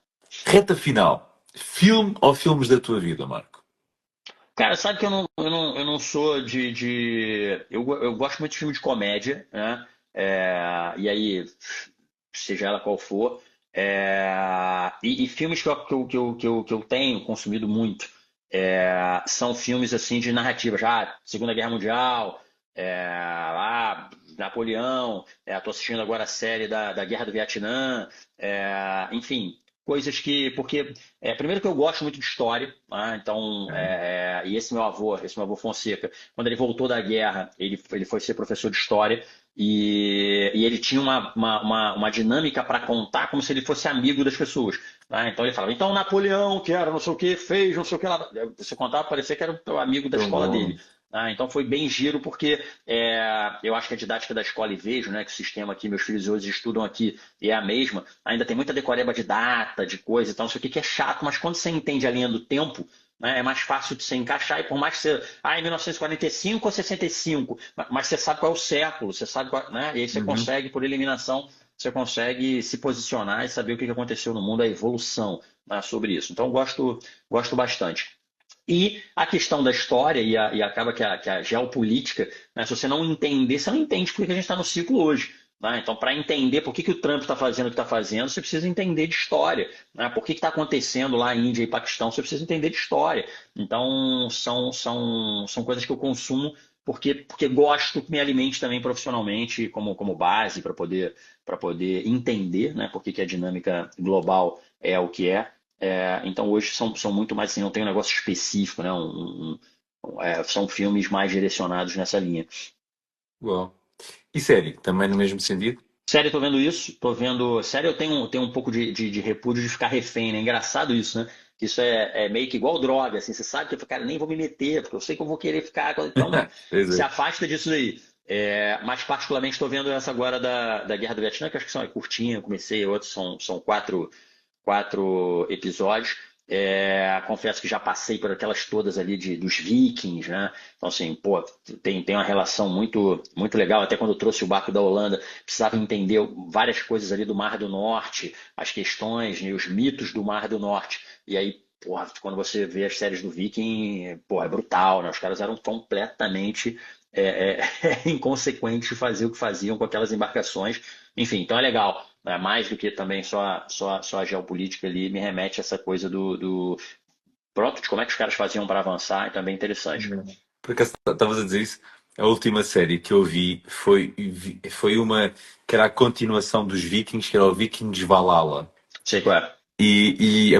O primeiro episódio começa logo com uma grande navegação num barquinho desses de madeira, Sim, e até porque um dos personagens principais é um grande navegador, então tipo, grande navegador da altura, e começa com ele tipo no meio de uma grande tempestade no barquinho sim. Eu vi essa aí. aquela cena. Eu só pensei tipo um barco onde cabem para aí 20 pessoas sentadas lado a lado a subir uma montanha de água. Sim, Oh, sim. Não, geralmente era isso, né? Aí você pegava um cara que conhecia, e o respeito até vinha muito daí, porque se você pegasse dois, três caras que conhecesse, acabava que eles começavam a brigar entre si por uma questão de pois. quem está no comando, né?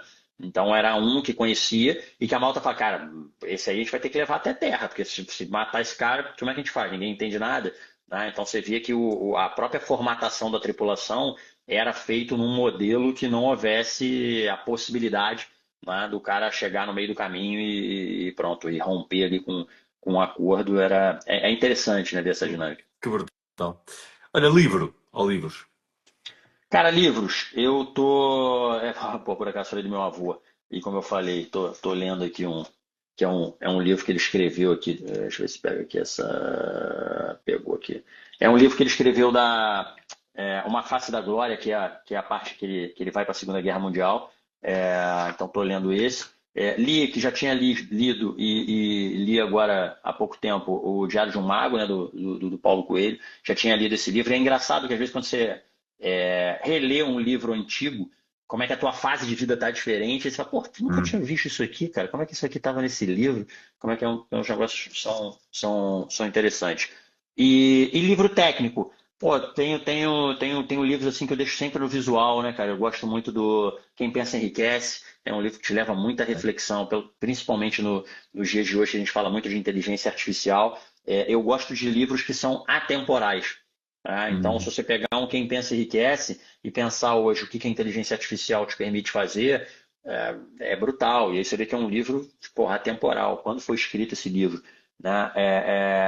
Enfim, gosto muito de livro de subconsciente, né? Então, Poder do Subconsciente, enfim, livros que remetam assim, a uma reflexão. Então, estou sempre meio que com um livro técnico e um hum. livro como agora, estou lendo o livro do meu avô, do Paulo Coelho, livros, por exemplo, adoro o Amir Klink, que é um navegador solitário, né, que fez várias navegações, entre elas assim, a mais sinistra.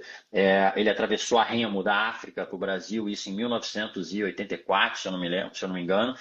Surreal, né? E por que ele foi o único que conseguiu fazer, o primeiro que conseguiu fazer? Porque ele construiu um barco que não era forte o suficiente para as ondas, porque aí ficava pesado para remar. Ele fez um barco que quando tinha tempestade, ele entrava, fechava e o barco ficava rolando para um lado, para o outro, rolado para até passar a tempestade. Então, assim, coisa de.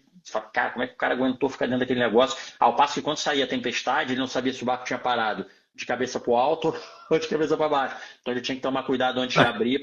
É nesse nível, né? Então, assim, o eu cara. estou a pensar, eu estou a pensar nele tipo máquina de lavar a roupa, estás a ver? É isso, literalmente isso, literalmente isso.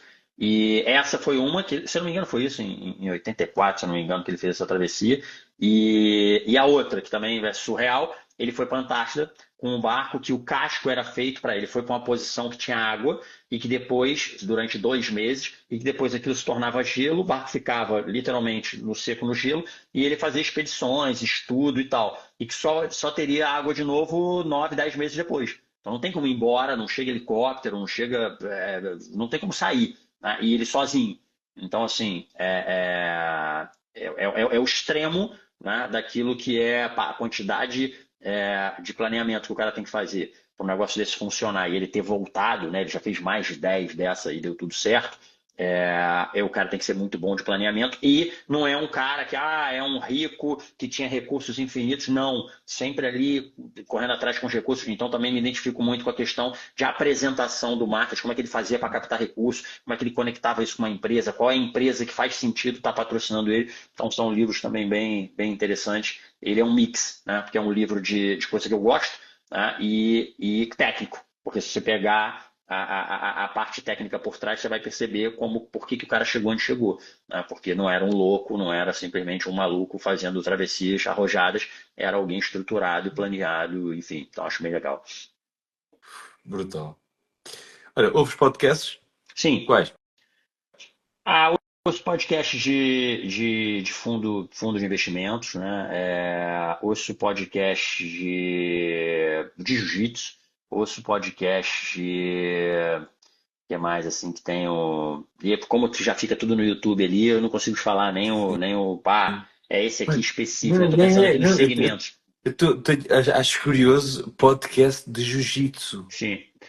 Porque tem muito, cara, se você for olhar, a arte marcial, eu comecei muito cedo na arte marcial, antes era no judo, né? Que foi o meu avô Carvalho, que é o meu avô de Paquetá, da Náutica, que me inseriu, assim, era policial, né, e era um cara bem bronco, assim, então, pô, e trabalhava, a família trabalhava parte rural, né, em Portugal, então, assim, a mão dele, você apertava a mão dele, parecia uma pedra, né, então, aquele cara bem que homem não chora, né, vindo daquela Uhum. formação bem, e, e o judo era muita disciplina, né? Então me colocou num nível de disciplina ali que foi bem interessante.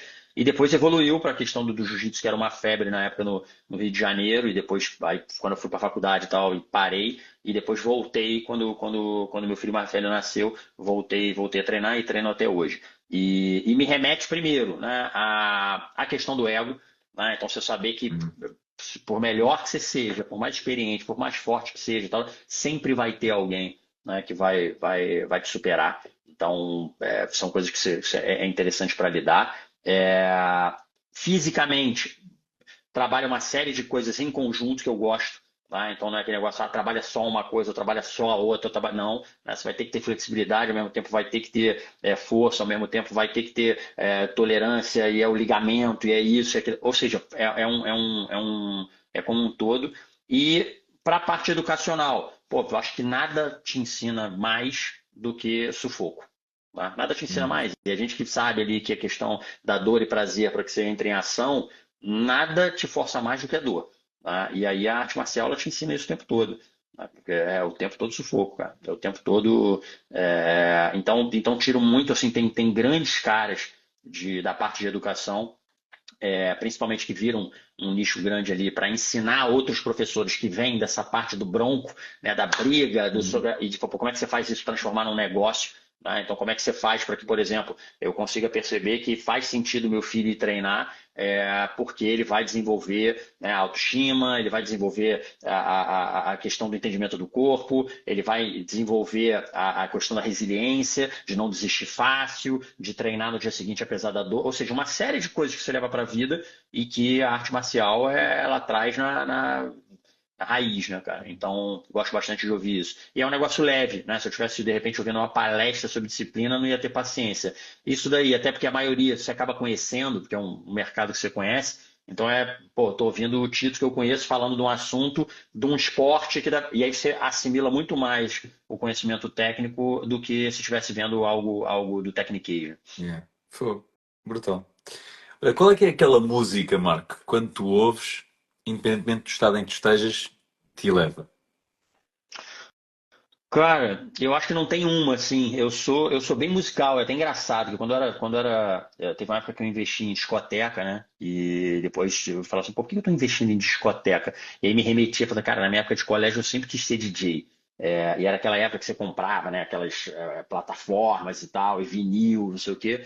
E acabou que depois, pô, isso aí ficou no inconsciente. Quando surgiu a oportunidade, foi a melhor maneira de você ser DJ é comprando a discoteca, porque você tem garantia que você pode tocar quando você quiser. E é interessante isso. Então, sempre fui muito musical, cara. A música, ela me coloca assim, desde, pô, tô aqui, conversei um negócio aqui com o Tito menos bom e tal, não sei o quê, e boto uma música e sobe, e ao contrário também. Ah, pô, tô super animado e tal, não sei o quê, e aí tocou um negócio ali que, putz, te levou ali a uma reflexão mais profunda que pode te. Mas não tem algo específico. Assim, essa aqui não. Eu até tenho playlist. Tenho playlists pô, manhãs animadas, alguma coisa assim, que é naquele dia menos bom. Mas, por exemplo, uso muito, até por causa da frequência, né, de músicas específicas em frequência, quando eu quero gerar conteúdo, sabe, para conseguir me concentrar, né, a Sim. música me auxilia bastante nessa questão da concentração. A questão de meditação, sou um cara que não consigo fazer meditação por si só. Né? Então, É. gosto da condução, gosto de estar na frequência certa, me facilita imenso. Então, não tenho algo assim específico, mas utilizo bastante. Tenho ali playlist para essas questões. Nos meus eventos, pô, trabalho muito isso, porque sei que é bem a questão musical, ela traz a emoção ali forte. Né? Brutal. Marco, quem é que tu amas e como é que tu o demonstras? Quem eu amo e como demonstro. A demonstração acho que depende de quem, né? Se você está falando da tua mulher, do teu filho, da tua mãe, da tua avó, pronto, a demonstração é proporcional. Agora, o amor, eu acho que vem ali do respeito, do afeto, né? Quem eu amo? Eu amo as pessoas e aí, pronto, entendendo os níveis, né, de como é que a demonstração é diferente, porque eu não posso amar a minha mulher igual eu amo os meus filhos, não posso amar os meus filhos igual eu amo um cliente, não posso amar. Mas no final das contas, o amor, ele, se não fosse o cliente, eu não teria satisfação ou não teria a possibilidade de dar atenção para os meus filhos. É, Isso tudo contextualiza, né? Não é um negócio, eu amo a minha família, né? E não, o cliente não se ama. Mas, pô, se eu parar para pensar, cara, a vida que eu tenho hoje é porque eu tenho cliente. Né? Se eu não tenho cliente, então. E aí, se eu parar para pensar antes disso aí, eu amo vender. Né? Porque se eu não vender, meu irmão, não adianta você ser bom. Se você não vender, você não tem quem compre, porque você não apresentou a tua oferta. Então é um conceito ali do amor proporcional ao segmento que você tá explorando, né? Então, a grosso modo, eu acho que eu amo tudo que me faz bem, que permite que eu tenha a vida que eu tenho hoje, e as demonstrações vão ser proporcionais pronto, a nível de intimidade, acho que é por aí. Show. Brutal. Última pergunta, meu amigo. Que mensagem é que queres deixar? Que mensagem que eu quero deixar? O que seria legal aqui da gente colocar nesse momento aqui é, de live, de tudo que a gente falou e momento que a gente está vivenciando em Portugal? Eu gosto muito e é algo que eu reforço bastante com os meus filhos, principalmente na questão deles no desporto, dessa questão do plantio e da colheita, né? Eu acho que a gente está indo para uma geração que tem as coisas muito fáceis, né? E quer as coisas muito rápido. E para querer as coisas muito rápido, você acaba achando que não precisa plantar, né? Você fica achando que o Hum. universo te deve algo. Pô, por que que eu não estou colhendo? Por que que eu não estou colhendo? Pô, mas por que que não está dando laranja? Por que que não está dando laranja? Pô, tu nunca plantou laranja, nunca plantou laranjeira, como é que vai dar laranja? Então é um negócio que eu falo bastante. E a gente poderia transbordar isso daqui, né, para a questão da autorresponsabilidade, de antes de achar, né, que o universo te deve algo, o que você está disposto a entregar para o universo, né? Então isso a gente poderia levar para tudo, assim. A gente está, no final de semana agora tem a questão da votação, né? E aí a gente tem o direito, por morar num país democrático, de um direito de voto. E tem também a possibilidade de não exercer esse direito. Hum. Tá? Só que a maioria não exerce, porque a gente teve aí, eu acho que na última eleição, 46%, né, das pessoas que foram votar, então não exerce, mas a maioria reclama das coisas como estão, né? Então, olha que interessante o plantio e a colheita, né? Eu estou colhendo um negócio que, cara, você plantou o quê?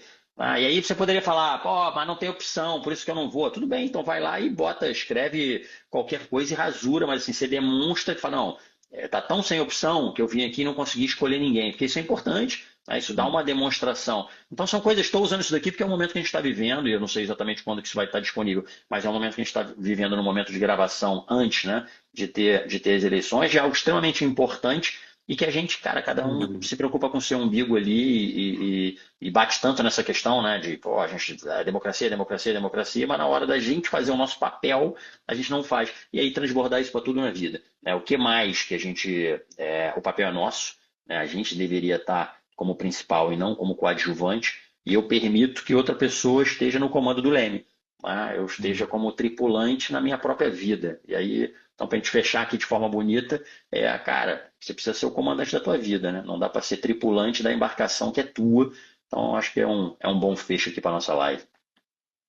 Sem dúvida. Sem dúvida. Fogo, Marco. Epá, gratidão enorme de coração, meu amigo, por Eu este que momento. agradeço, um prazer estar Mesmo. aqui, cara. Pá, muito bom. Pá, já não falava contigo há muito tempo. Estou muito feliz de ter este momento e de te ouvir novamente. Pá, muito obrigado, mesmo, de coração. Eu que agradeço o Obrigado. convite, estou sempre à disposição. E, pô, vamos ver se a gente combina alguma coisa aí presencial, pô. Tô Tá às bom. ordens. Tá bom. Combinadíssimo, combinadíssimo. Olha, um Um forte abraço, abraço. Beijo do Vitor. coração. Abraço, Tchau, irmão. tchau. Sucesso sempre. Abração. É.